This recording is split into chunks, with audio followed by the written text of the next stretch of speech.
नमस्कार दोस्तों, आप सभी का स्वागत है आपके अपने चैनल राज एग्ज़ाम अड्डा में। आज की क्लास हमारी उत्तराखंड करंट अफेयर की क्लास होने वाली है और सभी महत्वपूर्ण प्रश्नों को आज की क्लास में हमने शामिल किया है, जो आने वाले एग्ज़ाम के लिए काफ़ी महत्वपूर्ण क्लास होने वाली है और सभी महत्वपूर्ण प्रश्नों को हमने आज की क्लास में रखा है। आज का सबसे पहला जो हमारा प्रश्न है, उत्तराखंड में किसे दादा साहब फाल्के पुरस्कार से सम्मानित किया गया है भैया? तो किनको सम्मानित किया गया है? उर्मी नेगी को सम्मानित किया गया है। उर्मी नेगी भैया पौड़ी ज़िले से बिलोंग करते हैं। कहाँ के रहने वाले हैं ये? तो पौड़ी ज़िले के रहने वाले हैं और ये गढ़वाली अभिनेत्री, निर्माता व निर्देशक भी हैं भाई, ठीक है। तो इन्हें साल 2023 के दादा साहब फाल्के पुरस्कार से नवाजा गया और यह पुरस्कार उन्हें क्षेत्रीय फिल्म श्रेणी सुबेरो धाम 2 के लिए दिया गया है। उर्मी नेगी ने फ्लोली, सुबेरो धाम और बधो जैसी चर्चित गढ़वाली फिल्मों में अभिनय किया है। उर्मी को बधो के लिए सर्वश्रेष्ठ अभिनेत्री भी चुना गया है। गढ़वाली फिल्म सुबेरो घाम को कनाडा फिल्म के फेस्टिवल में भी सर्वश्रेष्ठ क्षेत्रीय फिल्म के लिए चुना गया है। तो उत्तराखंड में किसे दादा साहब फाल्के पुरस्कार से सम्मानित किया गया है? तो उर्मी नेगी को सम्मानित किया गया है, जो कि पौड़ी जिले से बिलोंग करते हैं। अगले प्रश्न की ओर चलते हैं। अगला आज का हमारा प्रश्न है, भारत की पहली खगोल पर्यटन नक्षत्र सभा का आयोजन कहाँ किया गया है? तो भारत की पहली खगोल पर्यटन नक्षत्र सभा का आयोजन भैया मसूरी में किया गया है। कहाँ किया गया भाई? तो मसूरी के अंदर किया गया है, ठीक है। मसूरी में किया गया भाई। कहाँ किया गया है? तो मसूरी में किया गया है भारत की पहली खगोल पर्यटन नक्षत्र सभा का आयोजन, ठीक है। इससे जो हमें बातें याद रखनी है, राज्य में पर्यटन को बढ़ावा देने के लिए उत्तराखंड सरकार ने मसूरी में नक्षत्र सभा नामक पहला खगोल पर्यटन कार्यक्रम आयोजित किया है। पहला खगोल पर्यटन कार्यक्रम 1 व 2 जून 2024 को मसूरी शहर में आयोजित किया गया था। यह कार्यक्रम जॉर्ज एवरेस्ट पीक पर आयोजित किया गया है। कहाँ पर आयोजित किया गया है भाई? तो जॉर्ज एवरेस्ट पीक पर आयोजित किया गया है। और पहला खगोल पर्यटन कार्यक्रम कब हुआ भाई? तो 1 से 2 जून 2024 को मसूरी शहर में आयोजित किया गया है। तो भारत की पहली खगोल पर्यटन नक्षत्र सभा का आयोजन मसूरी में किया गया है। अगले क्वेश्चन की ओर चलते हैं। अगला आज का हमारा प्रश्न होने वाला है, उत्तराखंड में लैड एडवेंचर, कौन सा भाई? लैड एडवेंचर के लिए तेंजिंग नार्गे राष्ट्रीय साहसिक पुरस्कार से किसे सम्मानित किया गया है? तो किनको सम्मानित किया गया भाई? तो सविता कंसवाल को सम्मानित किया गया है। ये उत्तरकाशी के रहने वाली हैं। इनको मरणोपरांत भैया इस पुरस्कार से सम्मानित किया गया है। साथ ही साथ ये कौन है भाई? तो ये पर्वतारोही है। कौन है भाई? ये पर्वतारोही है। अगले क्वेश्चन की ओर चलते हैं। अगला क्वेश्चन हमारा होने वाला है, governors golf of cup tournament 2024 का शुभारंभ भैया किसके द्वारा किया गया है? तो भैया ये जो किया गया है गुरमीत सिंह के द्वारा किया गया है। किनके द्वारा किया गया भी? तो गुरमीत सिंह के द्वारा किया गया है। आयोजन कहाँ किया गया भाई? तो इसका आयोजन नैनीताल में किया गया। कहाँ आयोजन किया गया? तो नैनीताल जिले में इसका आयोजन किया गया। और कौन सा संस्करण था भाई? तो ये 19वां संस्करण था। कौन सा संस्करण था भाई? तो 19वां संस्करण था। नैनीताल के राजभवन में 7 जून से 9 जून तक चलने वाले इन गोल्फ टूर्नामेंट में देश भर के 121 गोल्फर प्रतिभाग कर रहे हैं। कितने भाई? तो 121 गोल्फर प्रतिभाग कर रहे हैं भाई। और कहाँ पर हुआ? तो नैनीताल जिले में हुआ। और कौन सा संस्करण था भाई? तो 19वां संस्करण था। और इसका भैया शुभारंभ किसके द्वारा किया गया? तो गुरमीत सिंह के द्वारा इसका शुभारंभ किया गया। अगले क्वेश्चन की ओर चलते हैं। अगला क्वेश्चन है, आबू धाबी में आयोजित 8वीं एशियन जू जित्सु चैंपियनशिप में उत्तराखंड से किसने कांस्य पदक जीता है? तो नव्या पांडे के द्वारा कांस्य पदक जीता गया भाई उत्तराखंड से, ठीक है। आयोजन कब हुआ? 1 मई से इसका आयोजन हुआ और 8वीं एशियन जी जित्सु चैंपियनशिप ली गई भाई। इस प्रतियोगिता में भारत सहित 39 देशों के खिलाड़ियों ने हिस्सा लिया था। 8वीं एशियाई प्रतियोगिता में नव्या ने महिला वर्ग में कांस्य पदक हासिल किया है। नव्या पांडे जिला नैनीताल के हल्द्वानी शहर की रहने वाली हैं। तो नव्या कहाँ की रहने वाली हैं भाई? तो हल्द्वानी की रहने वाली हैं। और डिस्ट्रिक्ट की बात करेंगे तो नैनीताल डिस्ट्रिक्ट की रहने वाली हैं। इन्होंने कौन सा पदक जीता है? तो कांस्य पदक इनके द्वारा जीता गया है। आयोजन कहाँ हुआ भाई? तो आबू धाबी में भैया 8वीं एशियन जिu-जित्सु चैंपियनशिप का आयोजन किया है। ठीक है। उत्तराखंड से जिन्होंने कांस्य पदक जीता है वो कौन है, तो वो नव्या पांडे हैं। अगले क्वेश्चन की ओर चलते हैं। अगला आज का हमारा क्वेश्चन है, एशियाई जिम्नास्टिक चैंपियनशिप में जिम्नास्टिक में स्वर्ण पदक जीतने वाले पहले भारतीय कौन हैं, तो भैया पहले भारतीय कौन है, दीपा कर्माकर हैं। कौन है भाई, दीपा कर्माकर हैं। त्रिपुरा की दीपा कर्माकर किसी भी एशियाई चैंपियनशिप में स्वर्ण पदक जीतने वाली पहली भारतीय जिम्नास्ट बन गई हैं। दीपा ने 26 मई 2024 को उज्बेकिस्तान के ताशकंद में एशियाई महिला कलात्मक जिम्नास्टिक चैंपियनशिप 2024 में महिलाओं की बोल्ट व्यक्तिगत फाइनल में स्वर्ण पदक इन्होंने हासिल किया है भाई। ठीक है। एशियाई जिम्नास्टिक चैंपियनशिप में जिम्नास्टिक में स्वर्ण पदक जीतने वाली पहली भारतीय कौन है, तो दीपा कर्माकर हैं भाई। ठीक है। अगले क्वेश्चन की ओर चलते हैं। अगला आज का हमारा क्वेश्चन है, अगला क्वेश्चन है, हाल ही में चर्चा में रही निर्माणाधीन सिलक्यारा सुरंग का संबंध भैया किससे है, तो उत्तराखंड राज्य से इसका संबंध है। और कहाँ से भाई, उत्तरकाशी जिले से इसका भाई संबंध है सिलक्यारा का। ठीक है। कहाँ से संबंध है भाई, तो उत्तराखंड राज्य से संबंध है और उत्तरकाशी जिले से भाई इसका संबंध है सिलक्यारा सुरंग का। ठीक है। तो ये बात हमें याद रखनी है। अगले क्वेश्चन की ओर चलते हैं। अगला क्वेश्चन हमारा है, उत्तराखंड में राजकीय शौर्य महोत्सव का आयोजन किसकी स्मृति में मनाया जाता है, तो किसकी स्मृति में मनाया जाता है भाई, भवानी दत्त जोशी की स्मृति में मनाया जाता है उत्तराखंड में राजकीय शौर्य महोत्सव आयोजन को भी। ठीक है।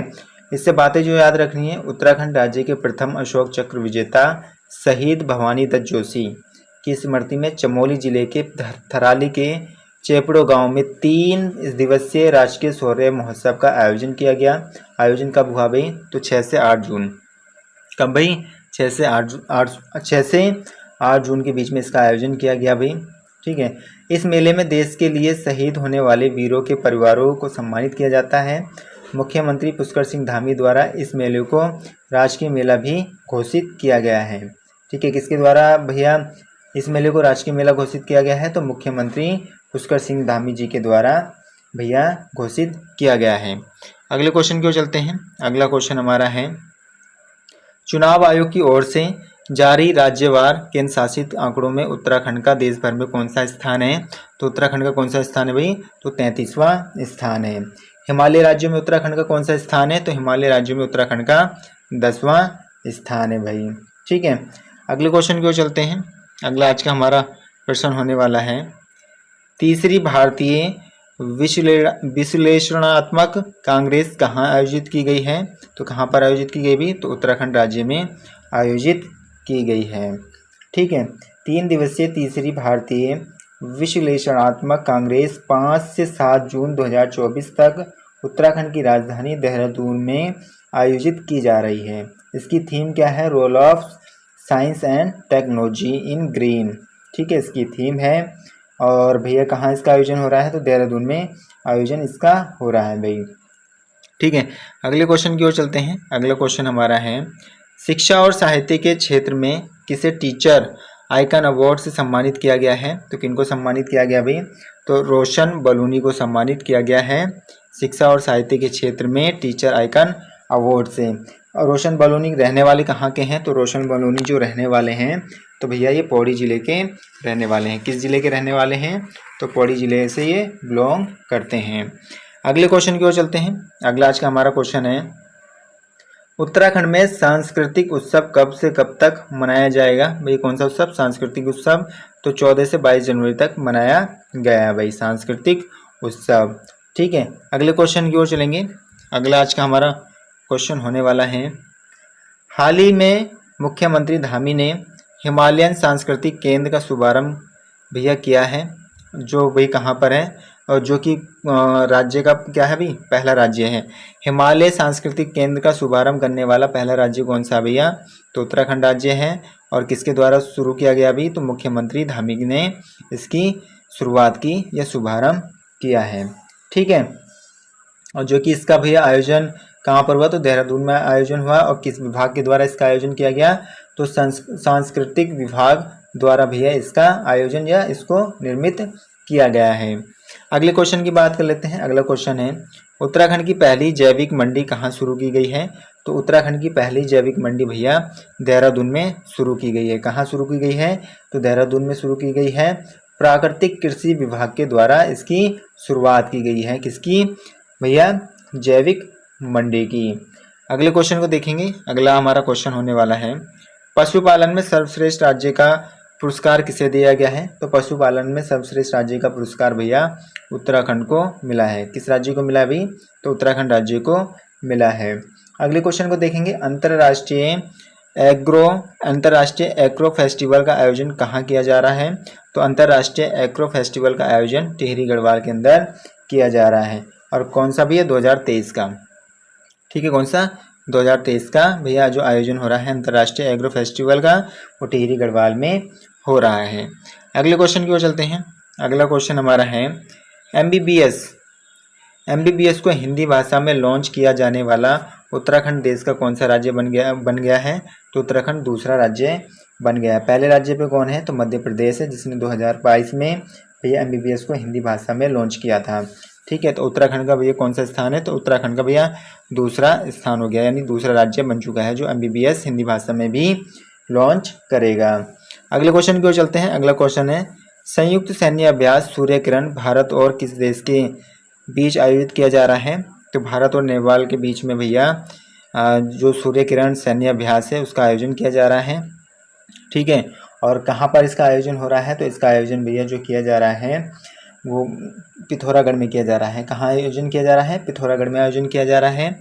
और कौन सा संस्करण है भैया? तो ये 17वां संस्करण है। ठीक है, सूर्य किरण का संबंध किससे है? तो सूर्य किरण का संबंध कह सकते हैं संयुक्त सैन्य अभ्यास से संबंध है।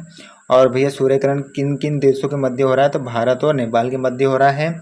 और कहाँ पर हो रहा है? तो पिथौरागढ़ जनपद में हो रहा है। और कौन सा आयोजन है ये?